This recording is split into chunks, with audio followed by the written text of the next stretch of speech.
The Carew Murder Case, Chapter 4. Nearly a year later, in the month of October, 18, London was startled by a crime of singular ferocity and rendered all the more notable by the high position of the victim. The details were few and startling. A maid-servant living alone in a house not far from the river had gone upstairs to bed about 11. Although a fog rolled over the city in the small hours, the early part of the night was cloudless, and the lane, which the maid's window overlooked, was brilliantly lit by the full moon. It seems she was romantically given, for she sat down upon her box, which stood immediately under the window, and fell into a dream of musing. Never, she used to say, with streaming tears, when she narrated that experience, never had she felt more at peace with all men or thought more kindly of the world. And as she so sat, she became aware of an aged, beautiful gentleman with white hair, drawing near along the lane, and advancing to meet him, another and very small gentleman, to whom at first she paid less attention. When they had come within speech, which was just under the maid's eyes, the older man bowed and accosted the other with a very pretty manner of politeness. It did not seem as if the subject of his address were of great importance.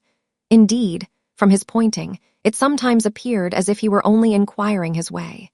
But the moon shone on his face as he spoke, and the girl was pleased to watch it.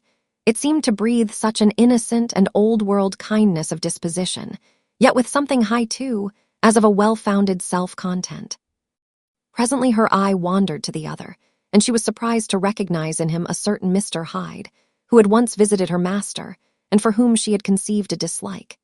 He had in his hand a heavy cane with which he was trifling, but he answered never a word, and seemed to listen with an ill-contained impatience. And then all of a sudden he broke out in a great flame of anger, stamping with his foot, brandishing the cane, and carrying on, as the maid described it, like a madman. The old gentleman took a step back, with the air of one very much surprised and a trifle hurt, and at that Mr. Hyde broke out of all bounds and clubbed him to the earth. And next moment, with ape-like fury, he was trampling his victim underfoot and hailing down a storm of blows, under which the bones were audibly shattered and the body jumped upon the roadway. At the horror of these sights and sounds, the maid fainted. It was 2 o'clock when she came to herself and called for the police. The murderer was gone long ago, but there lay his victim in the middle of the lane, incredibly mangled. The stick with which the deed had been done, although it was of some rare and very tough and heavy wood, had broken in the middle under the stress of this insensate cruelty, and one splintered half had rolled in the neighboring gutter. The other, without doubt, had been carried away by the murderer. A purse and gold watch were found upon the victim, but no cards or papers, except a sealed and stamped envelope, which he had been probably carrying to the post, and which bore the name and address of Mr. Utterson.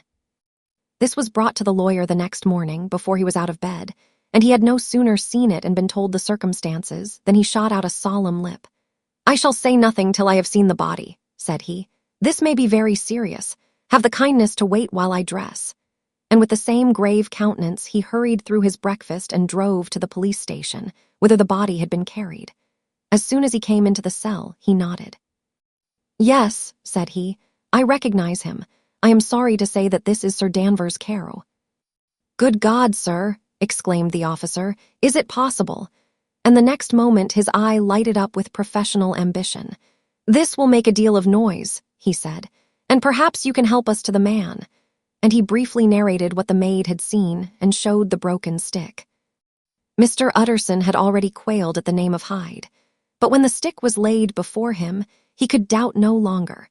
Broken and battered as it was, he recognized it for one that he had himself presented many years before to Henry Jekyll.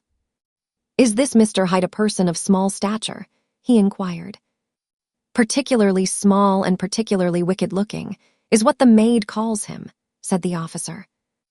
Mr. Utterson reflected, and then, raising his head, "If you will come with me in my cab," he said, "I think I can take you to his house." It was by this time about 9 in the morning, and the first fog of the season. A great chocolate-colored pall lowered over heaven, but the wind was continually charging and routing these embattled vapors, so that as the cab crawled from street to street, Mr. Utterson beheld a marvelous number of degrees and hues of twilight. For here it would be dark like the back end of evening, and there would be a glow of a rich, lurid brown, like the light of some strange conflagration. And here, for a moment, the fog would be quite broken up, and a haggard shaft of daylight would glance in between the swirling wreaths. The dismal quarter of Soho seen under these changing glimpses, with its muddy ways and slatternly passengers, and its lamps, which had never been extinguished or had been kindled afresh to combat this mournful reinvasion of darkness, seemed, in the lawyer's eyes, like a district of some city in a nightmare. The thoughts of his mind, besides, were of the gloomiest dye, and when he glanced at the companion of his drive, he was conscious of some touch of that terror of the law and the law's officers, which may at times assail the most honest. As the cab drew up before the address indicated, the fog lifted a little and showed him a dingy street, a gin palace, a low French eating house, a shop for the retail of penny numbers and tuppenny salads, many ragged children huddled in the doorways, and many women of many different nationalities passing out, key in hand, to have a morning glass. And the next moment the fog settled down again upon that part, as brown as umber, and cut him off from his blackguardly surroundings. This was the home of Henry Jekyll's favorite, of a man who was heir to 250,000 sterling. An ivory-faced and silvery-haired old woman opened the door. She had an evil face, smoothed by hypocrisy, but her manners were excellent.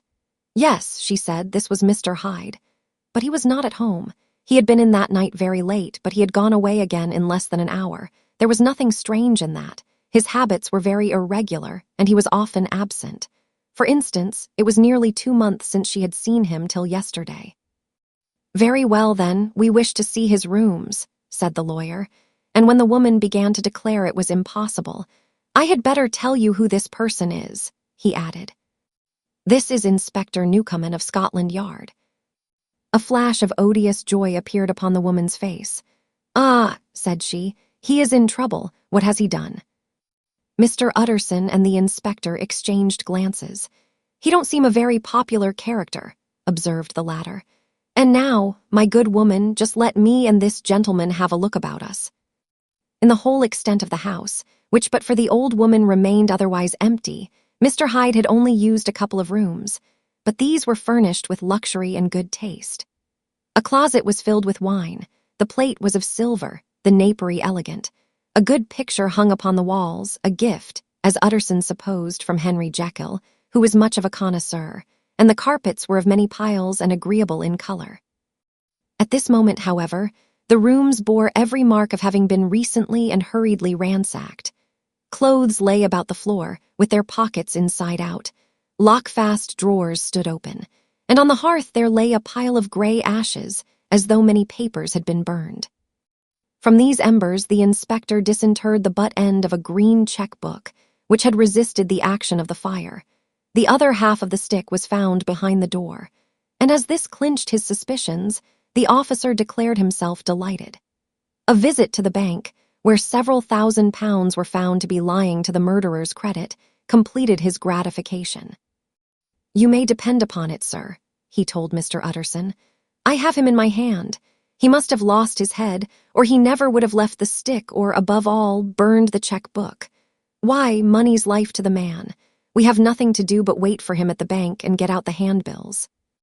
This last, however, was not so easy of accomplishment, for Mr. Hyde had numbered few familiars. Even the master of the servant maid had only seen him twice. His family could nowhere be traced. He had never been photographed, and the few who could describe him differed widely, as common observers will. Only on one point were they agreed, and that was the haunting sense of unexpressed deformity with which the fugitive impressed his beholders.